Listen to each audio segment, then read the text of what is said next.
আসসালামু আলাইকুম, welcome to my cooking channel Shahrin's cooking artist. আজকে আমি আপনাদের মাঝে খুবই অসাধারণ একটি রেসিপি নিয়ে চলে এলাম, কাঁঠালের বিচির চপ। কেউ খেয়েছেন কি কখনো কাঁঠালের বিচির চপ? যদি না খেয়ে থাকেন তাহলে ঝটপট চলুন আমার সাথে ফুল রেসিপিটি দেখে ফেলে।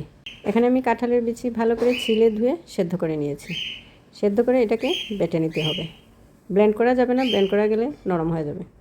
এখানে নিয়ে নিলাম পেঁয়াজ কুচি ও কাঁচামরিচ কুচি।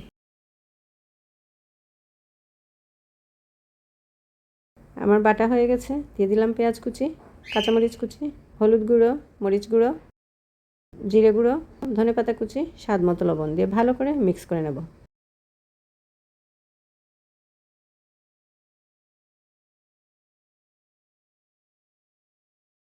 এখন চপের মতো করে সবগুলো আমার তৈরি হয়ে গেছে। নিয়ে নিলাম একটা ডিম ও কিছু ব্রেড ক্রাম্বস। ডিমের মধ্যে প্রথমে কোট করব, এরপরে ব্রেড ক্রাম্বস লাগিয়ে ডুবো তেলের মধ্যে ভেজে নেব। অল্প আছে এটাকে ভাজতে হবে, তাহলে খুবই মচমচে হবে।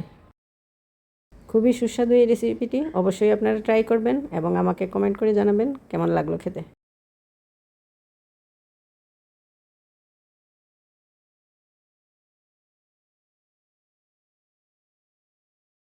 খুবই সুস্বাদু।